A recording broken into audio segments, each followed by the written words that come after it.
Bridget Gaynor is a Chicago public servant who serves as Cook County Commissioner for the 10th District and is Global Head of Public Affairs for Aon. In addition, she also serves as chair of the Cook County Land Bank Authority, which she helped create to return vacant and distressed properties to productive use.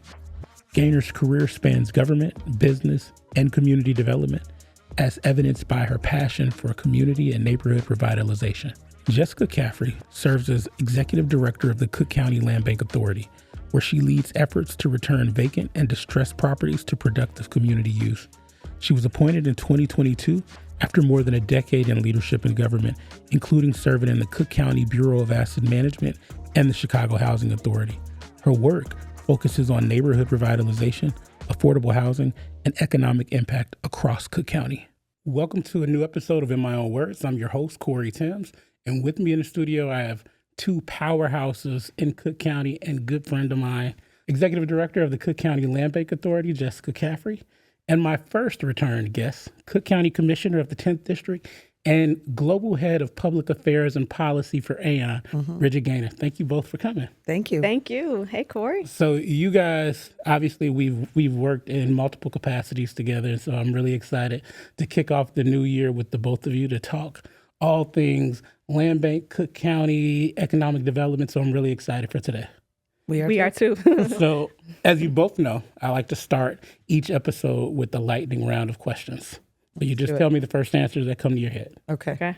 It's a new year. We just stepped into 2026. Any New Year's resolutions for either of you? We start with Jessica. Focus. Focus. Focus is my word for the new year. Okay. I like that. I decided I'm going to write more letters. So there's nothing like getting a letter in the mail and it kind of captures something that's a moment in time and people have it forever. So I've written about 12 so far this year. I'm trying to do a couple. I mean, I obviously started strong right after the new year, but writing more letters. Okay. What is the best concert that you've ever attended? So I'll start with the commissioner this time.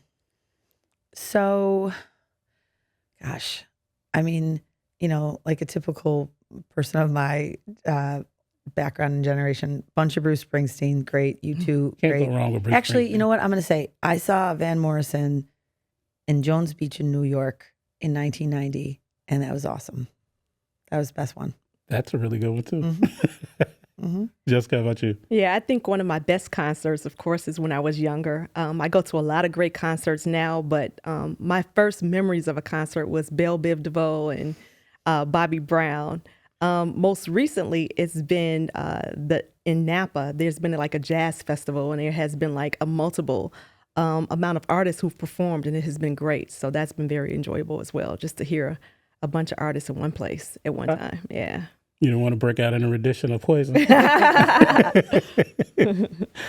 Next question is, what was your first job as a teenager or a young person? I'll start with you, Jessica. So my first job is actually, I was the little girl on the corner selling snow cones. So I had a table. I always had an entrepreneurial spirit. And so I was selling snow cones. That was my very first job. I love it. Yeah. What about you, Commissioner? I was a hostess at the Pancake House on 104th and Western. It was either that or I worked at a popcorn stand inside the plaza, Evergreen Plaza. I can't remember which one of those came first, but right around the same time. Okay. My first job was actually Chuck E. Cheese. Oh, nice. And I quit when they tried to make me put the mouse costume on. I was like, and this was the shortest job ever. Well, when I was actually technically allowed to work at 16, my first job was Checkers. Next question is, what is your go-to vacation destination? I'll start with you, Commissioner. Anything with a beach. Okay. So Mexico, Florida, pretty much anywhere. If I can be sitting on the beach with a drink and a book, I'm in a great spot. Yeah. How about you, Jessica? So my daughter and I have been talking about Bali, so that's where we want to go next. Yeah. Yeah. I have a lot of friends that have gone, so I've heard really great things about it. Okay, great. And last question of the lightning round is, if you were stranded on a desert island and you could only listen to one artist's music catalog, who would it be? Oh, God. And I'll start with the commissioner. Okay. Well, it'd have to be someone who had a really big catalog. So I think I'm going to go with like I think I'm gonna go back to Van Morrison again. Okay. Because he's like got a long range, and I don't think I get sick of it. Gotcha. So I am between Sade, Michael Jackson, and Prince. One of those three, we'll figure it out. But probably Prince. Okay. Yeah. Prince, you can't go wrong with Prince either. Yeah. Well, thank you both for participating in the lightning round of questions. As I mentioned, Commissioner Gaynor has been on the show, so she's a fan favorite. But Jessica, I wanted to also take the opportunity to let the viewers get to know you as well.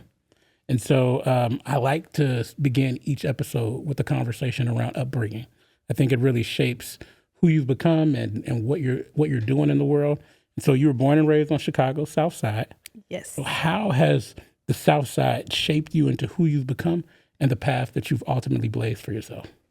Very good question. Well, I can say that being from the South Side, as you know, the South Side has a very different mix of parts of the South Side. Mm-hmm. So I have spent a lot of time in Inglewood. My family had businesses in Inglewood, and I've spent a lot of time on the southeast side of Chicago. So with that, I've gotten to see a lot of aspects of how differently people live, how it's different than the way I may have lived, and some of the struggles that they've encountered. Seeing that at a very young age makes you aware, right? And it makes you sensitive, and it makes you understand people in a different way. I went to a Christian grammar school growing up on the South Side, so that was fun. And, you know, they really encouraged, you know, a lot of Black history. So my childhood, I know the Black National Anthem by heart. I learned about Langston Hughes very early. So that was good. Southside, you know, I've seen crime, definitely. Crime that has actually hit some of my immediate family. So have really witnessed that. Have also seen, you know, good stuff, you know, good people who have been thriving in businesses and who have done very well. Real estate was ingrained in me at a young age. And so I remember always wanting to own my own real estate from a young girl. Yeah. Now, Commissioner, my first question for you is a little different. As my first return guest, my viewers and I know that you have strong South Side roots growing up in the Beverly neighborhood. Mm-hmm. Now, your Cook County district encompasses much of the north and northwest sides of the city. As a South Sider, how has the South Side influenced your work? So I grew up on the South Side. My family still lives in Beverly. And similar to what Jess was saying, you know, the South Side is very tight-knit. You know, if you meet someone from the South Side, it doesn't take you long to figure out someone you guys know together in common. Mm-hmm. Most of the people I hung around with in grammar school and high school, our parents knew each other. And you do really get exposed to tons of different neighborhoods. My mom was from Englewood. My dad was from Roseland. We had apartments in Roseland when we were growing up, and would, you know, go there on Saturdays and cut the grass and do all the stuff. But you were all over the place. My dad was all over the place, and I was all over the place with him. But it is a very tight-knit community in which there's overlapping, whether it's neighborhood or where your parents and grandparents were from an immigration standpoint, the church you were at, your parish, you know, those things kept people very rooted in our city.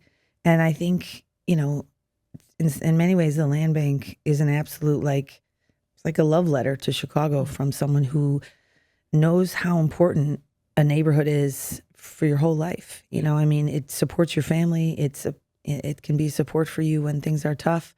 And I want everyone to have the kind of neighborhood that I grew up in. And that's a large part of what motivates me to do so much, especially around the land bank and things around neighborhoods and economic development. Awesome. And to your point around it being such a interconnected city, I always tell people it's not in Chicago. It's not 6 degrees of separation. No. It's more like 2 degrees. No. Yeah, sure, for sure. So Jessica, you went on to Seton Academy for high school. Yes. And you earned your bachelor's degree from DePaul University, and then your Master's of Science in Real Estate from Roosevelt University. So it's safe to say, and you mentioned early on that you knew you would pursue a career in real estate and community development. Now, many may not know that you actually got your start working for the Chicago Housing Authority as a development manager, where you oversaw multi-million-dollar development projects, including the former Ida B. Wells housing project site, which is now Oakwood Shores. First, what initially led you to CHA over, let's say, going to a private developer route? Yeah. So actually, I did start in the private sector. I actually started at Driehaus Capital Management. In the client servicing department in a financial role. With a bachelor's degree in finance, I knew I wanted to somehow combine finance and real estate and was still trying to figure it out. Once I left Driehaus, I was really searching for a role that could combine my financial and my real estate skills. And as I began to research, I was like, how can I, put this together?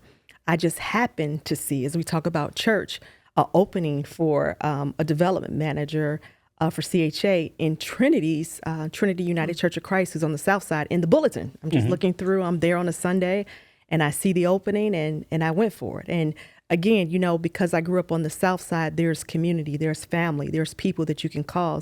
And so that's when you begin to say, hey, what about this position? Found out that it incorporates two of my loves, which is numbers and real estate, and I applied for the position, and I got it. And what attracted me to CHA in particular was its mission. Again, I've seen my family help a lot of people growing up. I've seen people from all different types of backgrounds.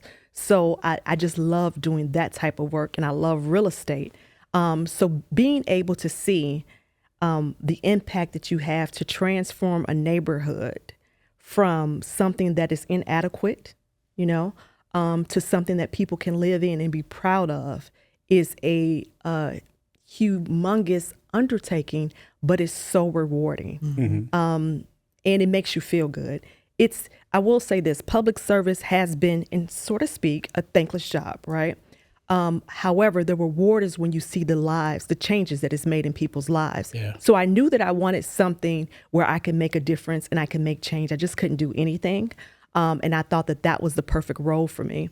And then as I got into the role and I see how that it wasn't just about bricks and mortar, it was about changing lives, then that just became my mantra, which has led me to where I am today. Yeah. Overseeing like real estate projects especially, I'm sure comes with its fair share of controversy depending on the project. What was, or what would you say was maybe some of the toughest parts of your role?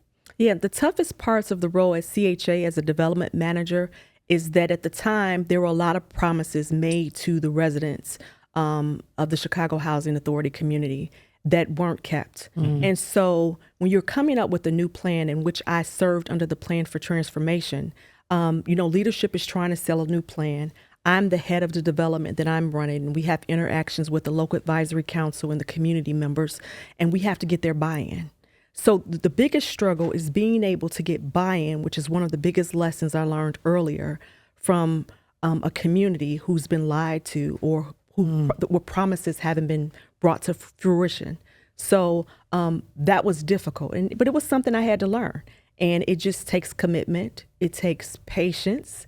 It takes being okay with, them expressing their frustration or anyone expressing their frustration and their concerns and taking them and valuing their opinion.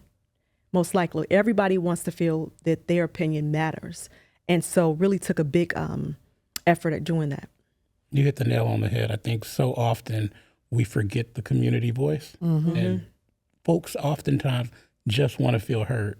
Yeah. They just want to know that somebody's listening. Yeah. And so I appreciate that. What would you say you're most proud of from your time at CHA? I was most proud of is that the one thing I liked about the developments that I oversaw, it just wasn't about one building. It was about the neighborhood. So at the time, when I planned for that development, it just wasn't about, okay, we want this many rental housings, we want this many for sale housing. But it was like, okay, if we want a mixed income community, what does that really take? So that planning involved changing the neighborhood school to a University of Charter school, which at the time it was Alderman Tony Preckwinkle helped get that initiative going, where they had a University of Chicago charter school, which was a better school for the neighborhood. It was planning for what's now a Mariano's, a grocery store. You know, things in the neighborhood where people need to be able to go to work. They need to be able to feed their families and get fresh foods and groceries, and they need to be able to educate their kids. Yeah. So one of the most proudest moments was the first time that I saw a public housing resident move into a home ownership unit through the efforts that we had taken. That was done by, I would have these meetings, and at these, what we called working group meetings, we would have different agencies come in. And so they had a program in which a public housing resident could use their voucher up to a certain percent to help offset the mortgage. And of course, each year, the amount of that voucher would go down, but allowed them to enter into home ownership. Yeah. So being able to see how happy they were to get their first home, that was amazing to me. They made everything worth it. I love that. Those are the stories that I wish we heard more often. Yeah. So you then transitioned to Cook County after 10 years at CHA. Yes. I'm sure you have the battle wounds to account for it. Where you held multiple leadership positions, including Director of Real Estate Management and Deputy Bureau Chief for the Bureau of Asset Management before transitioning to Executive Director of the Cook County Land Bank. Yes. Which we'll get into. First, aside from obviously the sheer size of the city versus the county, how is overseeing county assets and development projects different from CHA? Yeah, absolutely. So as the Director of Real Estate, where I spent most of my time, I managed and oversaw the county's 19 million square feet of real estate. So one, the biggest difference is the portfolio. At CHA, it was primarily just residential, right? So there was homeowner and there was rental residential is what I was overseeing.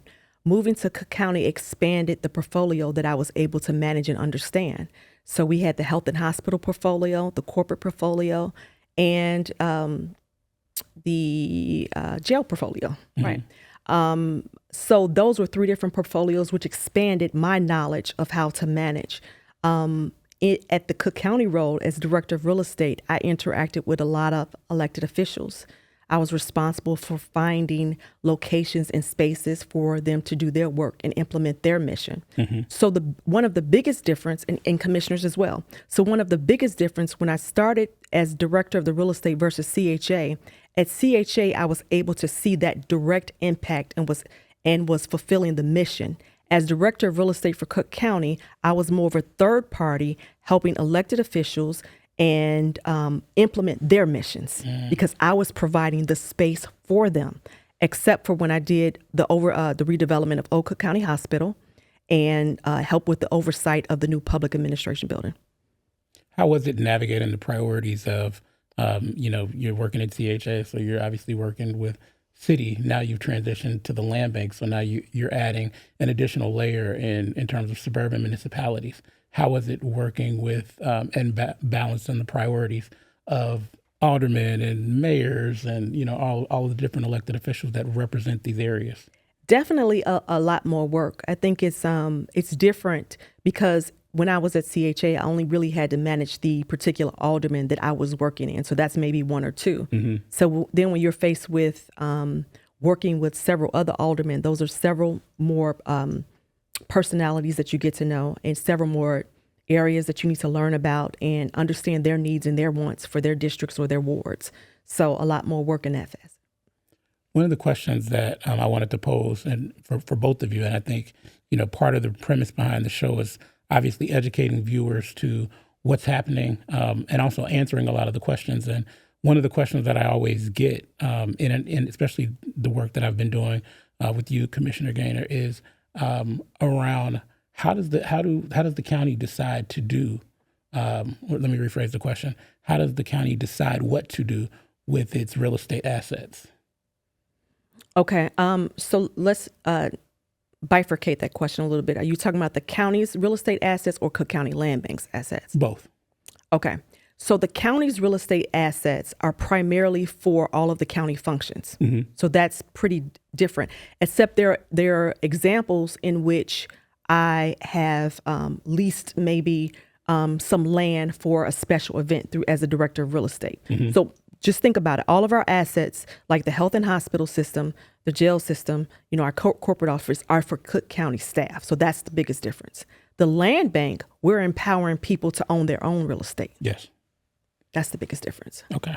That's what I wanted to make sure that our guests understood that. Yeah. So often folks kind of get lost in the big bureaucracy of county government or city government. So some of those questions, which may seem basic to most, are really important for how folks really see how the county prioritizes the real estate assets.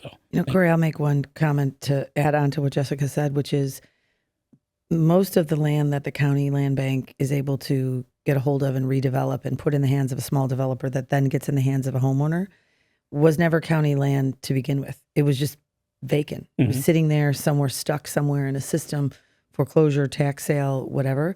And through the work of the land bank, it's kind of like they pull it out of the abyss, they clean it up, and they make it available for someone to do something with. Yeah. But this is an example where the county steps outside of what might be considered our job. We could have just ignored all that land and left it sit there because it wasn't technically our problem or our responsibility. But this is kind of reaching deep into the entire economy of the region and pulling that out to make it an asset, not a liability. I love what you said earlier in the show around the land bank really being a love letter to Chicago, because I think it really demonstrates that for so often, folks look at downtown or more affluent areas and they see the development. And so it's actively working to develop areas that have been blighted, that haven't seen a lot of investment or attention paid to it. So I love the way you position that as the love letter to Chicago. So Jessica, in 2022, you took over at the helm of the land bank as its executive director. First, what attracted you to the role? So I'm always up for a challenge. But I couldn't say it has been nothing but a pleasure to work under the chair, Commissioner Bridget Gaynor, extremely bright, as you know. The vision for the land bank, again, and what the land bank was about. I really wanted to expand my experience in real estate to the full capacity. So I think I've just about done everything at this point. And working with tax certificates and homes that have been abandoned, again, is my forte. And again, I'm still seeing now I'm back to that direct benefit because now I'm seeing people get into homes and getting home ownership who have never owned. Yeah. And this is their first home. So now I'm getting that benefit again. And so I'm getting the same feeling that I felt when I first started my journey here of, really being proud about the work that I do. So that's what attracted me, was the mission of the land bank. So now you've held the role for several years. As you think about your vision for the land bank going forward, where do you see the land bank going? Yes, I see the land bank continuing to grow the number of developers, businesses, and community partners that we work with. We work with over 1,400 individual developers. That is wonderful. A lot of our developers started off just rehabbing houses. So they would rehab a few houses, and what has happened now, they've now transitioned into now developing new construction, which is great. Just a little background, the land bank was created in 2013 as a result of what happened from the foreclosure crisis. And when we started, if you look at our numbers, our inventory was primarily homes, single family homes that people had lost. If you look at our inventory today, you'll see a major shift in that. You'll see that a lot of our inventory now, almost 60 to 80%, is vacant lots. So what we're really proud of is the ecosystem that we're creating that allows new developers to come in, not a lot of experience working with the contractor or learning, get a house, rehab it, do a few, master that, and move to new construction. So really proud of that ecosystem and just look forward to how we can continue to impact neighborhoods, how we can continue to turn that eyesore into, the cornerstone of that community. Commissioner, being the architect behind the creation of the land bank, I know that the land bank has had a few executive directors in the past. What roles would you say that those executive directors played? And obviously, Jessica brought a wealth of experience in the real estate industry, but what were you looking for in its next executive director? That's a great question. So when we first started, to Jessica's point, it was the foreclosure crisis. People were reeling. There were vacancies in neighborhoods that never had vacancies. I always say, like, when I drove through Mary Nook and Chatham with Commissioner Michelle Harris or Alderman Michelle Harris, I knew, and there was vacancies and all around. I thought that there's got to be something wrong because this makes absolutely no sense. So the first time when we started, it was a startup. It was just trying to figure out what we were doing and get the basics down. Rob Rose was our first real executive director, and he had a lot of real estate experience. He put the building blocks in place, and he was an entrepreneur too, to Jessica's point, where his big innovation was going into the scavenger sale that most of us kind of had ignored in the past, and realizing that, in the first couple of years of the foreclosure crisis, Fannie and Freddie gave a lot of property. Then they stopped doing that. Yeah. And then they were kind of like, hey, you guys are on your own. And so we had to realize, like, hey, most of this vacant property exists inside this construct we didn't even know existed, which was the scavenger sale. Long-time tax delinquent, but it ended up that, people had walked away from houses or they were abandoned. They had such a high tax bill that no one was going to redevelop them. So the land bank started to go in and say, okay, how can we clear the tax and the title? So ultimately what became these 1,400 developers, we could start feeding them this property. Because lots of people can do a rehab. Lots of people cannot go to the scavenger sale, go through foreclosure court, tie up their money for over a year. Not the small guys. It was really just a market for the bigger guys. So that was that entrepreneurial piece. Next was Eleanor Gorski, and she was great. And we really needed to reshape our relationship with the city. There were some big projects like the Regal Theater, some other things that were coming to Psi Quantum. And she had been at the city for a really long time. She was deputy commissioner. She helped us realign our relationship because the city owns an enormous amount of vacant land and vacant property, and they are incredibly difficult to deal with. And, often for the sake of an unpaid water bill that they're really never going to collect, a property will sit vacant for a decade. And she helped us a lot with that. But then we really needed to have someone who acted more like a developer, who could have like one foot in the private sector and one foot in the public. And that's what Jessica has brought to the table. CHA is a public entity, but it acts in a lot of ways like a private developer. And so she had all of that experience. Plus she understood how the county worked. She took our vast inventory, a lot of which we were holding on to because we bought a lot during COVID. Then the court shut down and there was a glut of property that we owned. She made us like a lean, mean machine, got rid of a lot of property, sold it off. She has done a phenomenal job in training these developers. You could go to any number of sessions during a given year, and she's training hundreds of developers, people that might not have had a lot of real estate experience in the past, but know how to run a project plan, have an entrepreneurial spirit, want to lean into their own neighborhood. We have people that are pharmaceutical salespeople and they're developers, or they notice the vacant house on their block or their mother's block, and now she's given them the tools to do it. And so now we are operating with the twin engine of a really functional inventory, but also a developer base that's hungry for development. So that's taken us to a whole new level. To piggyback off of that, and kind of floats into my next question, in 2024, the Land Bank released its 10-year economic impact report. So here are just a few of the milestones that it's achieved. It's generated $1.8 billion in total for the Cook County economy. Over 2,000 homes and vacant lots were removed from the tax delinquent or abandoned status and put back in public use. You mentioned it. It's created more than 1,400 jobs and brought over $195 million in community wealth.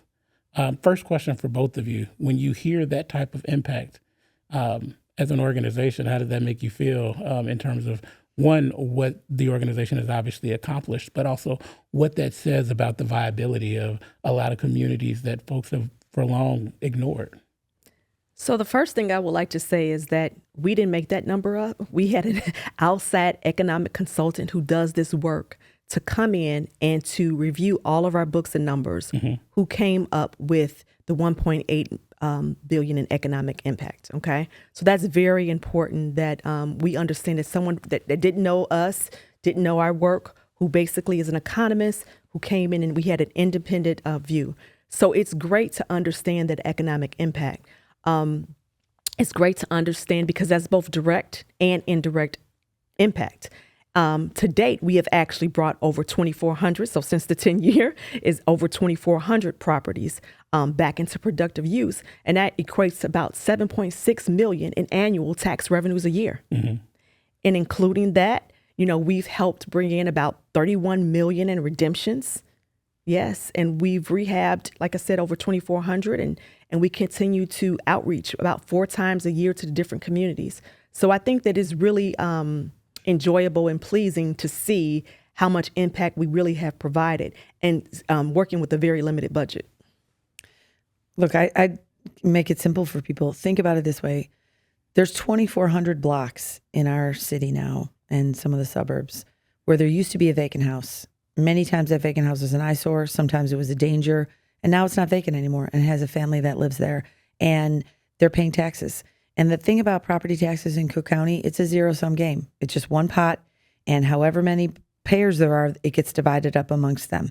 So if you have 2,400 new people paying into the system, everybody else is better off.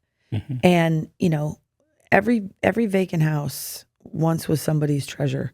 And now we've had the opportunity to turn that back around and make those blocks, every single one of those blocks, a little bit more vibrant. To say nothing of the fact that Jessica's point, we've had developers. I remember the guy that was our 500th developer.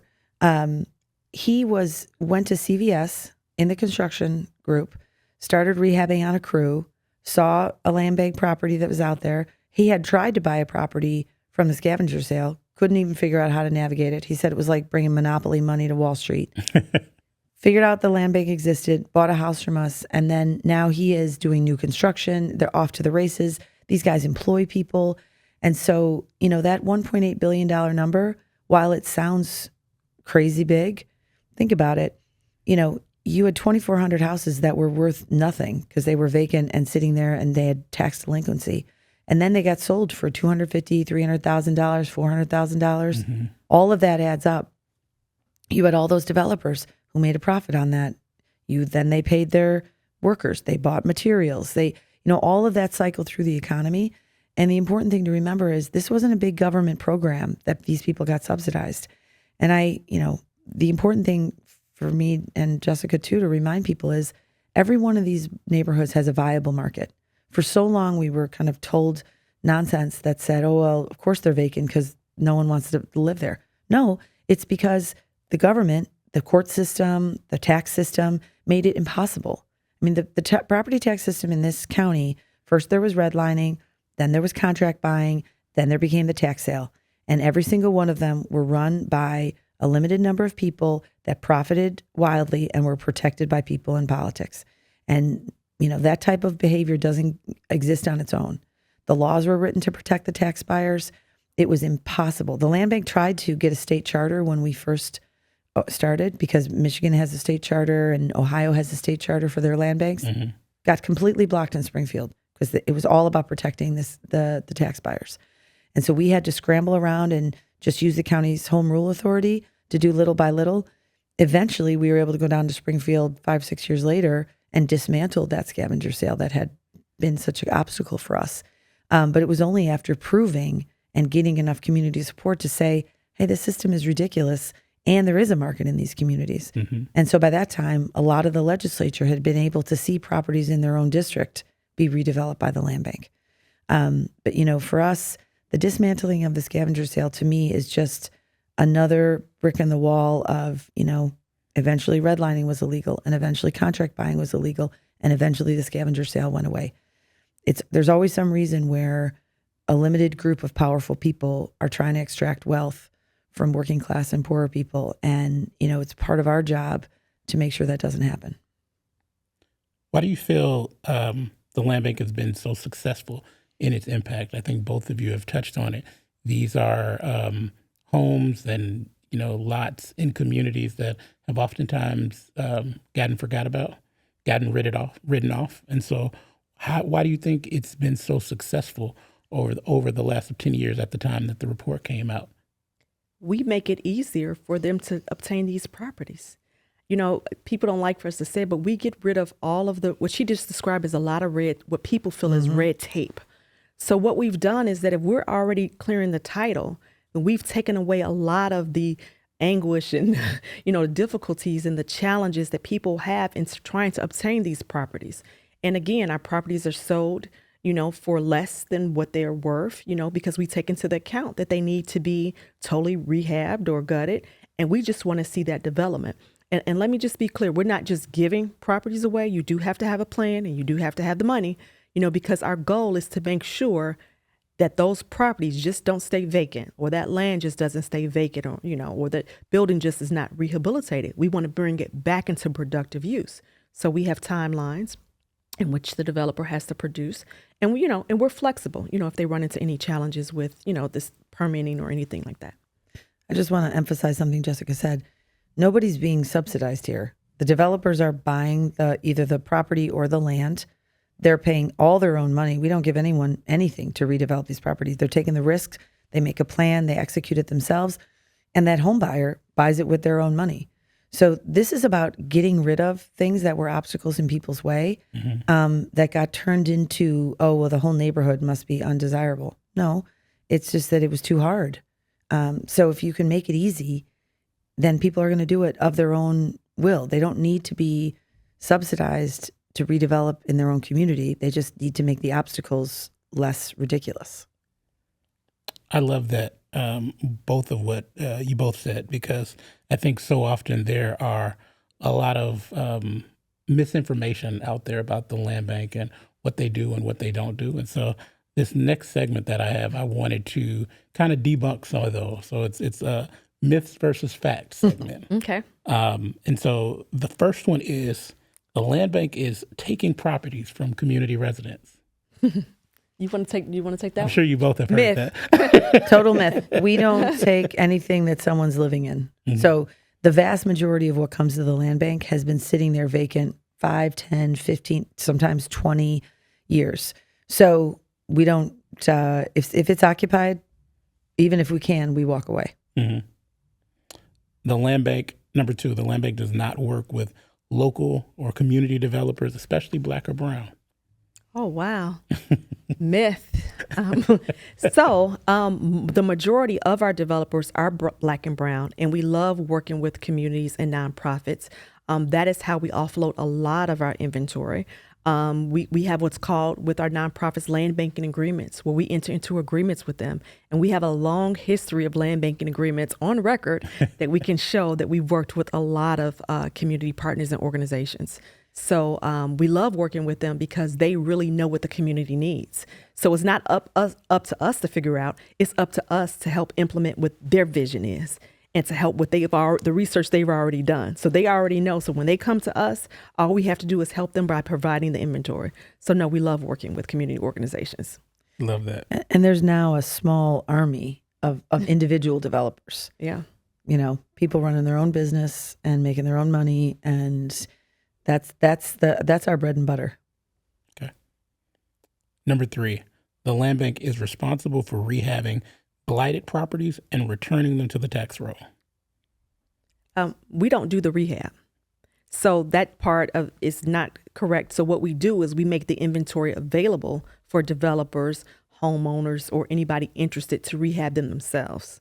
But it is true that our biggest mission is to return properties to the tax rolls so they can start being productive for the whole economy. Right. Gotcha. And then number 4 is the land bank is generating revenue for the county. True. Very true. I love it. Yeah.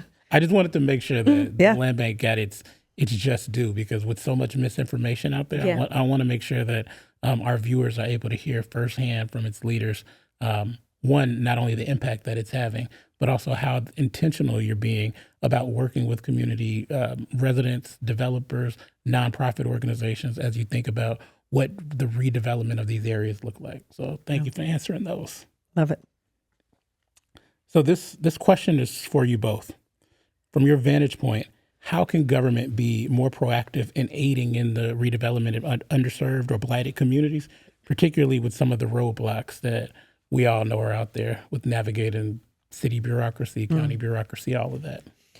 So if I were to do like the top 3 things that the government can do, first is what the land bank's already doing, which is clearing tax and title when things are long-term vacant. The second is water bills and city liens. So I think it's really important to look at these bills and what's going to happen to this money. You know, a lot of times people get this like Old Testament justice sort of like, oh, there's a bill and someone's got to pay it or they're getting away with something. Property's been vacant for 20 years, man. Like, we have to move on. Mm-hmm. The city is unwilling to get rid of water bills, even when they're never going to get that money, you know? So if someone walks away without paying their water bill, the city lops it on to the next owner, hoping that they're going to collect it. A lot of times that place just sits vacant. If you have a couple $1,000 water bill and there's already back taxes on a property, people just walk away and leave it there. Yeah. So those are the first two big ones. And then the third one is just to wildly streamline the permitting process for a single family house, 2 to 4 flat. Those are some of the biggest things that get in people's way. Add cost. You know, there should be a system of, you know, if it's a small enough property, if you've checked off, you know, a variety of checklists, you assert that those are the case, you get to keep moving on. Mm-hmm. You know, otherwise, this is why we've let properties sit there for, you know, a decade and not be redeveloped. But then again, they're only sitting there vacant in certain communities. And I don't think that gets as much pressure as it should. I think she captured it all. Yeah. Jessica, is there anything that you think that either the land bank or government more broadly can do to successfully continue development in these areas as you think about going forward? Streamlining some of the processes, obviously, but are there things that could be done as you think about what development looks like going forward? Yeah, absolutely. And I think that we're working towards that now, getting in the path of progress. So we're trying to really build and market upon, you know, big projects that the city has, and we're also trying to show them big projects that we have. Hopefully that as we get in the path of progress, it would attract more developers to want to invest in those areas. Mm-hmm. So we can continue to coordinate as necessary to make a bigger impact. Awesome. You know, I think there's a huge opportunity to partner with organizations like Reclaim Chicago. So they just won the Pritzker Prize. So they have $10 million. And their goal is to build, I think it's 2,000 units of housing on vacant land. We have a lot of vacant land. They are raising money to build housing, and then you would be able to create it at an affordable level, but for home ownership. You know, I think organizations like that, where they're bringing capital, they're bringing the ability to develop, and they're attracting their own homeowners and buyers. Reclaim Chicago is, I think, one of the biggest opportunities we have to really increase the amount of affordable housing in Chicago and Cook County. Awesome. I know we've talked throughout about how property taxes have impacted a lot of these vacant properties as you think about what redevelopment looks like. Commissioner, last year, you championed the Cook County Homeowner Relief Fund, a $15 million fund that provided $1,000 relief payments to homeowners most burdened by property taxes. What led you to craft this legislation, and who did you work with? Great question. So one of the things I've seen in the course of the land bank over the last 10 years is people will be in a situation where they can't pay their property taxes, but their mortgage is is all escrowed together. So they fall behind on the property taxes. They can't pay them, which means they start falling behind on their mortgage. And then you're really in trouble. You know, it's one thing to pay your taxes late. It's another thing to get behind on your mortgage. And we saw people just walk away and think, you know, I'm already in debt on this house and I can't afford my taxes. I'm going to walk away. It leads to vacancy. So the second thing we saw was these huge spikes in 2024 and 25 in people's year over year taxes. There were individuals who had 40, 50, 60% increases from the prior year in their property taxes. They're just not prepared to handle that. So we took some of the money that was generated through excess fees and fines and late fees on property taxes. We put it into a fund. And with the University of Chicago, we did an extensive research project on areas where people had those high spikes in their property taxes. So we put out the relief fund. And if you had a 30 to 50% increase in your property taxes and your income fell below the median average, you were eligible for a one-time property tax, the $1,000 credit.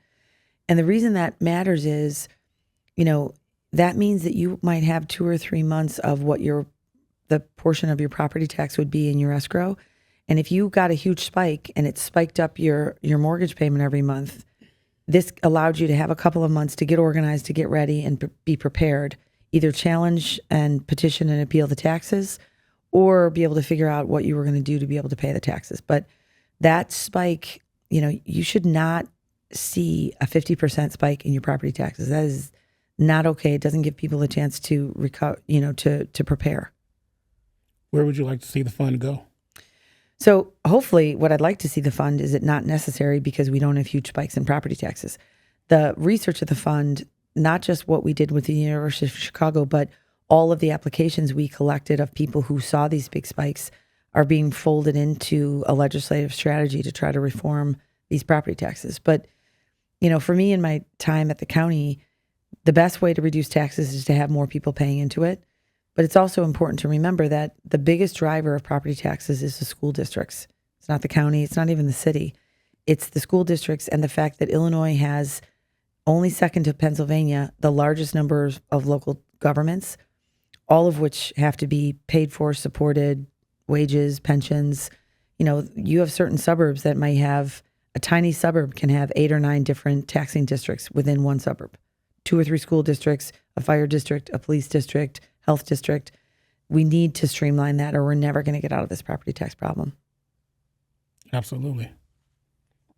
I want to take a moment to commend you both, not just on the sheer impact of the land bank in terms of its redevelopment of, communities, one house or a lot at a time, but also the intentionality around working with local developers, many Black, brown, and women-led projects, and the jobs that are created, especially for young people.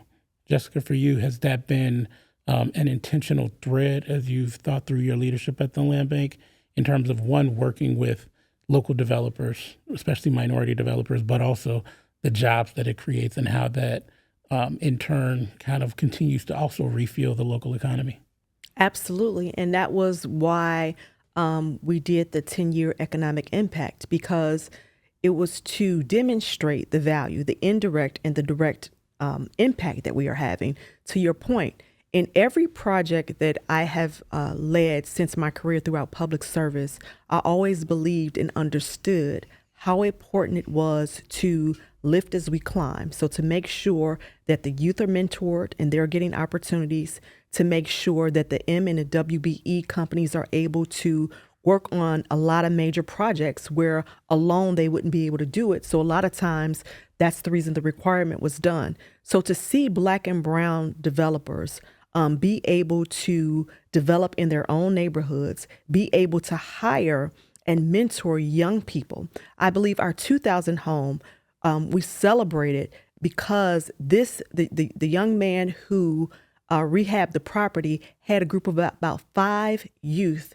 who worked with him, who had just graduated from high school, and they did a lot of the work. So if you go back to our page, you'll see the youth.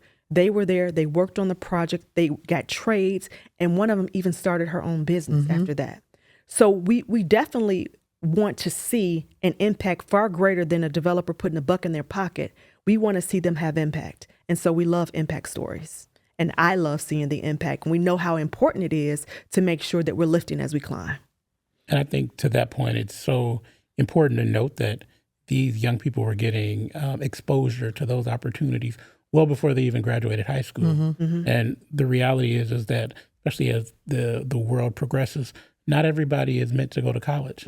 And so these opportunities are giving folks a chance to see what going into the trades look like, what stepping into real estate development could look like, and ultimately building careers that provide them the opportunity to sustain themselves and their families going forward. So I think that's amazing. Absolutely.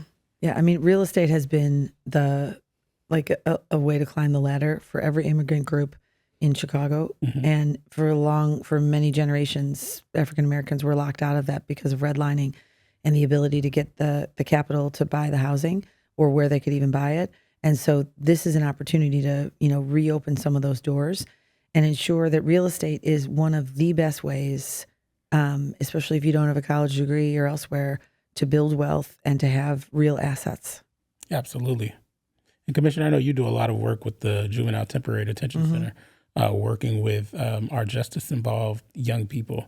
And so often I walk away from the engagement opportunities that you do there thinking if they just had an opportunity, maybe they wouldn't have ended up in the predicament that they're in.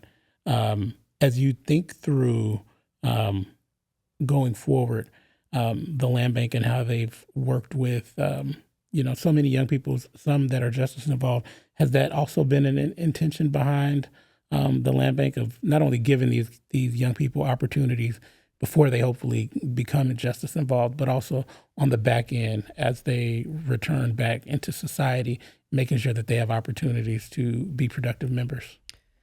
For sure. And, I think it's really powerful when someone's, on their block in their neighborhood and they see someone they knew or they grew up with that's redeveloping a house and, they might not have thought that that was even a possibility. How do you even get your head around doing that type of thing, getting access to that kind of an asset and then redeveloping it, making money from it and doing it again? So people get to watch that happen. Like we said, 2,400 blocks now have had a house rehabbed by a small developer at the land bank. So that's, times that by the number of people who could have seen that happen. I have the developers come into the JTDC, the Juvenile Detention Center, all the time. We have the trades come in, we have the developers come in, they talk about how they got there. I mean, the thing about the young people in the Juvenile Detention Center is they assume that if you're successful or you have a job, that you always had a plan, you knew what you were going to do. We all know that's not true. And so people just come in. We have something called Share Your Story. You've been there, Jessica's been there, where someone comes in and they said, well, this is how I started doing it. And I went here and then I met this guy. And from this guy, then he introduced me to that person. And then it all started. But I think it's really, it's helpful to understand that lots of people didn't have a plan and it's a lot of luck. And, if we think about the good things in our life and the bad things in our life, most of them weren't our fault and we can't take credit for most of it either. Yeah. It's a lot of luck involved, good and bad. And so it's helpful for these young people to understand that, you just got to get out there and meet as many people. And that's what we're trying to do. Awesome. So moving forward, next month, February 19th, the Land Bank is hosting its annual luncheon. Tell us a little bit about that and how viewers can attend if they'd like to. Yeah, we think it's so important to celebrate our developers and the work that they've done because they've taken chances where the private market wouldn't. They've invested their own resources, their time, their labor to redevelop these neighborhoods. And where the private sector was like, no, we're not going there. They say, you know what, this is my community. I'm going to go there. And I think it's so important to share their stories. And so the whole purpose of the developer luncheon is for young developers and developers who have worked with the land bank or who have an interest in working with the land bank, that they can see themselves up there. They can see that this can be done with the land bank. You can get a start with the land bank. It is possible. So we want to honor our developers, our nonprofits, our corporation. We want to honor all of the different elected officials that have worked with us. They get to see the work that we've done in their communities and the impact that we've had at this luncheon. So it's always a nice time. It's February 19th, and you can find the information on any of our social media channels or our website. Awesome. If folks are interested in doing work with the land bank, how could they become engaged? So we have about 4 working with the land bank sessions a year. Now, what those sessions entail is us going into the community, and we go all over the city, and we give you a very detailed overview of how to work with the land bank. Like, bring your paper and pen. We go through how to apply, what our requirements are, what to do, what not to do. If you already have an application in, if you have questions, we have staff there that is there to answer your questions and to say where you are in the process, what you've done wrong. So we're there as a full service half day just to kind of help the community. So if you cannot attend one of those working with the land bank seminars, we do have a video on our website, and you can also call the office. And you can get instructions from anyone who picks up the phone, can tell you how to apply on our website, www.cookcountylandbank.org. And our phone number is 312-603-8015. So you see that, people, there are a bunch of opportunities to do work with the land bank. So if you're interested, make sure you check out one of the seminars or the land bank's website or phone number. My final question for both of you is a question that I ask all of my guests. And I'll start with you, Jessica, and then go to you, Commissioner. Who are Jessica Caffrey and Bridget Gaynor in your own words? Okay. So in my own words, I would like to say that one thing that I value and I believe is that words are powerful. I believe that history has a purpose. I believe that real estate creates generational wealth. And not only that, but I believe equity is at the core of my values, and it's not a buzzword, but it's a lifelong commitment. I love that. You got to get that printed on a T-shirt. Wow. That was awesome. For me, I think that now I'm going to definitely take a step down from that level of eloquence. And I'm going to try. So I always think of myself as like a hardworking, pragmatic problem solver, but imbued with a deep sense of values, much of which come from faith and a commitment to, helping the vulnerable and figuring out what's not working and what's broken and how do you get in there and fix it. Because a lot of the big problems are just lots of small problems that are in a chain.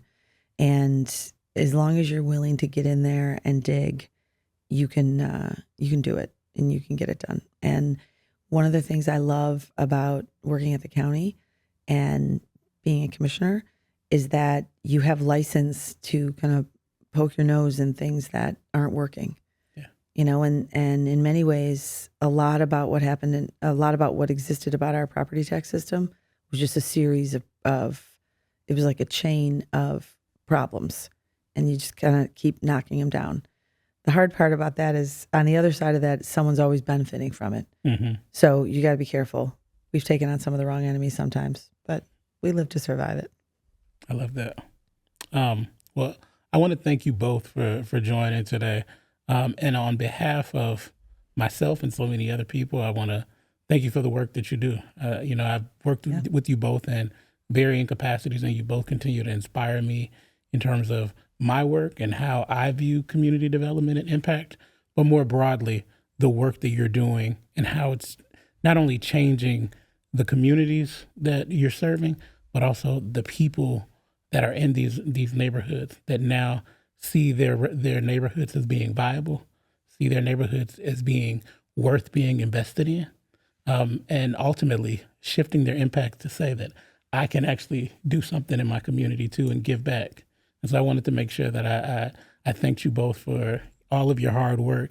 I know sometimes it can be thankless, but the impact that you're having, I think, is going to impact these neighborhoods for generations to come. So thank you both for joining. Thank you for having us.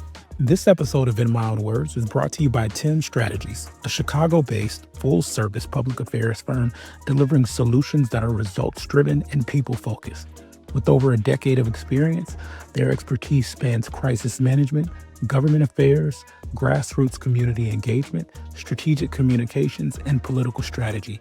Whether you're in the private, public, nonprofit, or political realm, Tim Strategies creates solutions that move communities forward.